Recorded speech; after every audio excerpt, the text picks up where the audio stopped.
Assalamu alaikum. Hey everybody, welcome to Saddam's Spoken here. Today I'm going to teach you about proper use of do.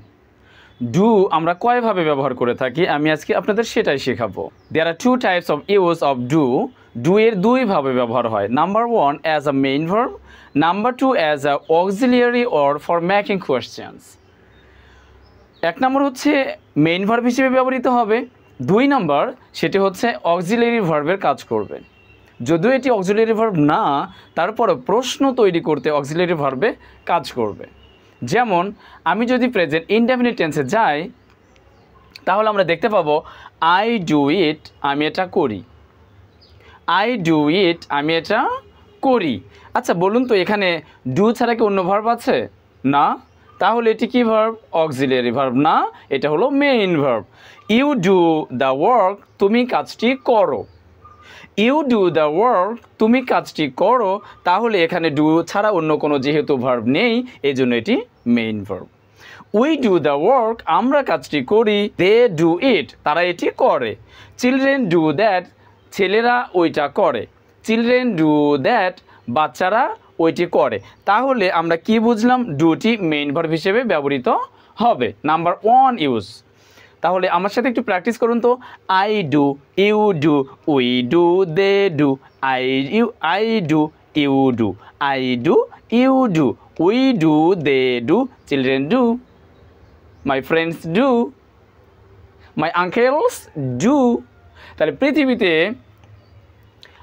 First person এবং second person এবং third person প্লুরালের ক্ষেত্রে কি ব্যবহৃত হয়? Do ব্যবহৃত হয়। এবার আসুন অ্যাজ আ অক্সিলিয়ারি ভার্ব বা সাহায্যকারী ভার্বের মতো করে কাজ করবে ফর মেকিং কোয়েশ্চেন্স, প্রশ্ন তৈরি করার ক্ষেত্রে। চলুন তাহলে আমরা এক্সাম্পলের মাধ্যমে দেখে ফেলি। বলুন তো প্রশ্ন আমরা কয়ভাবে করে থাকি? বলুন। ওকে, আমি বলছি। প্রশ্ন আমরা দুইভাবে করে থাকি। নাম্বার 1 WS কোশ্চেন দ্বারা। যে শব্দের শুরুতে W এবং S থাকবে সেটা আমরা WS কোশ্চেন বলবো। যেরকম হোয়াট ডু ইউ ডু, তুমি কি করো? হোয়াট আর ইউ ডুইং, তুমি কি করছো? When do you get off work, তুমি কাজ কখন শেষ করো? ওয়েন আর ইউ কামিং, তুমি কখন আসছো? নাম্বার 2 হচ্ছে by auxiliary verb. Auxiliary verb দ্বারা আমরা ইন্টারোগেটিভ সেন্টেন্স তৈরি করতে পারি বা প্রশ্ন করতে পারি। এখন কথা হচ্ছে যে বাক্যে অক্সিলিয়ারি ভার্ব থাকে না সেটির কী অবস্থা হবে? আমরা যদি প্রশ্ন তৈরি করতে যাই তাহলে অবশ্যই তো দুইভাবে করা যায়। নাম্বার 1 WS কোশ্চেন দ্বারা। When are you coming back, তুমি কখন ফিরছো? দেখুন তো এখানে প্রথমে আমরা কি দ্বারা শুরু করেছি? WS কোশ্চেন দ্বারা। সো এটি হচ্ছে WS কোশ্চেন। নাম্বার 2 হচ্ছে অক্সিলিয়ারি ভার্ব দ্বারা। যেমন ওয়েনটা বাদ দিব আমরা। আর ইউ কামিং ব্যাক, তুমি কি ফিরে আসছো? আচ্ছা বলুন তো এই দুইটি বাক্যের মধ্যে পার্থক্য কোথায়? আমি বলছি। পার্থক্য হচ্ছে ওয়েন আছে, WS কোশ্চেন আছে এবং এটাতে WS কোশ্চেন নাই। প্রশ্ন দুইভাবে করা যায়। নাম্বার 1 WS কোশ্চেন দ্বারা। যে শব্দের শুরুতে WS থাকবে তাকে WS কোশ্চেন বলা হবে, এটা হচ্ছে WS কোশ্চেন। আর নাম্বার 2 হচ্ছে অক্সিলিয়ারি ভার্ব দ্বারা। সেটি হচ্ছে এই am, is, are, was, were, have, has, was, were, have, has, had, এই সমস্ত শব্দ দ্বারা আমরা প্রশ্ন তৈরি করতে পারি। কিন্তু প্রশ্ন হচ্ছে এই দুই ধরনের প্রশ্নকে আমরা কি নাম দিতে পারি? আমরা এই দুই প্রশ্নকে নাম দিতে পারি যে বাক্যে WS কোশ্চেন দ্বারা প্রশ্ন করা হয় সেটিকে বলা হবে ওপেন এন্ডেড কোশ্চেনিয়ার, অ্যান্ড যেটি অক্সিলিয়ারি ভার্ব দ্বারা প্রশ্ন করা হয় সেটাকে বলা হবে close ended questionnaire. Open ended questionnaire হচ্ছে যে প্রশ্ন করলে আপনাকে যে কোনো একটা কিছু বলতে হবে। যেমন when are you coming back, তুমি কখন আসছো? এখানে কি আপনি হ্যাঁ বা না দ্বারা অ্যান্সার করতে পারবেন? অবশ্যই না। এখন আমি যদি বলি আর ইউ কামিং ব্যাক, তুমি কি ফিরে আসছো? এই ফিরে আসছো, এর উত্তরে আপনি কি হ্যাঁও বলতে পারেন, নাও বলতে পারেন। না আমি আসছি না। আমি আসছি তো, হ্যাঁ আমি আসছি। তাহলে কি বুঝলাম? ওপেন এন্ডেড মানে হচ্ছে এর জন্য কিছু একটা বলতে হবে, আর ক্লোজ এন্ডেড কোশ্চেন হচ্ছে এর জন্য শুধু হ্যাঁ বা না বললেই চলবে। বলুন তো কোন বাক্যে অক্সিলিয়ারি ভার্ব নেই? অক্সিলিয়ারি ভার্ব নেই হচ্ছে প্রেজেন্ট ইনডেফিনিট টেন্স এবং ফার্স্ট ইনডেফিনিট টেন্স। তাহলে কি এটি দ্বারা প্রশ্ন করা হবে না? অবশ্যই করা হবে। এর জন্য ইংরেজরা আমাদেরকে একটি পন্থা বলে দিয়েছে।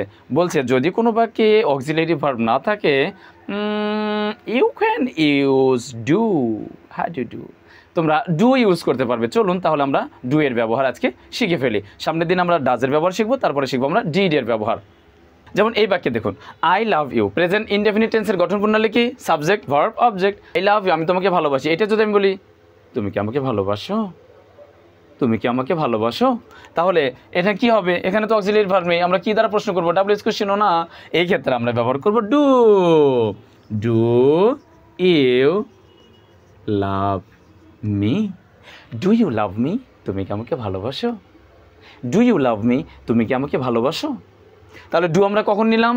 যখন দেখব কোনো বাক্যে অক্সিলিয়ারি ভার্ব নেই, অনলি সাবজেক্ট ভার্ব অবজেক্ট নিয়েই গঠিত এবং সেটি প্রেজেন্ট ইনডেফিনিট টেন্স, সেক্ষেত্রে আমরা ডু ব্যবহার করব। আমরা কোন কোন ক্ষেত্রে ডু ব্যবহার করব আমি কিন্তু বলেছিলাম। ওকে, আরেকবার প্র্যাকটিস করি। Do I, do you, do we, do they, do fathers, do mothers, do uncles, do my brothers, do my sisters, do my friends. এবার আসুন ডু দ্বারা আমরা কিছু এক্সাম্পল প্র্যাকটিস করে ফেলি। Do you know what this is called? তুমি কি জানো এটাকে কি বলে? তাহলে এখানে দেখুন তো নো আছে, সাবজেক্ট ভার্ব দ্বারাই গঠিত, তাহলে এটা present indefinite tense.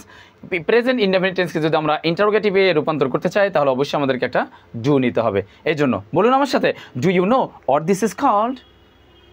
Do you know what this is called? Do I have a time? Do you have time? Do you have time? তোমার কি সময় আছে? Do you know what this is called? তুমি কি জানো এটাকে কি বলে? Do you have the time? তোমার কি সময় আছে? Do you feel sick? তুমি কি অসুস্থতা অনুভব করছো বা অনুভব করো? Do you need medicine? ঔষধ লাগবে? Do you want to see a doctor? তুমি কি ডক্টর দেখাতে চাও? Do you have a lot of money? তোমার কি অনেক টাকা আছে? No, I don't have a lot of money. Do you need money? তোমার টাকা দরকার? Yes, I need money. Do you work near here? তুমি কি কাছাকাছিতে চাকরি করো? Do they live near here? তারা কি এখানেই বাস করে? Do they live near here? তারা কি কাছে বাস করে? Do you eat? তুমি কি খাও? Do you sleep? তুমি কি ঘুমাও? Do you sing a song? তুমি কি গান গাও? Do you sing a ghazal? তুমি কি গজল গাও? Do you recite Quran? তুমি কি কোরআন তিলাওয়াত করো? আমরা আজকে কী শিখলাম? আমরা শিখলাম হচ্ছে কোনো বাক্যে যদি অক্সিলিয়ারি ভার্ব না থাকে, বেসিক্যালি প্রেজেন্ট ইনডেফিনিট টেন্সে, তাহলে সেক্ষেত্রে আমরা ডু দ্বারা প্রশ্ন মেকিং করব। ডু দ্বারা কিন্তু ইন্টারোগেটিভ বানান যেমন যায়, ডু দ্বারা কিন্তু নেগেটিভ সেন্টেন্সও তৈরি করা যায়। নেগেটিভ সেন্টেন্স নিয়ে আমরা অন্যদিন আলোচনা করব ইনশাআল্লাহ। Practice more and more, more and more, more and more. বারবার প্র্যাকটিস করুন, মুখের জড়তাকে দূর করে ফেলুন এবং বলে ফেলুন, ডু ইউ স্পিক ইংলিশ? তুমি কি ইংলিশে কথা বলতে পারো?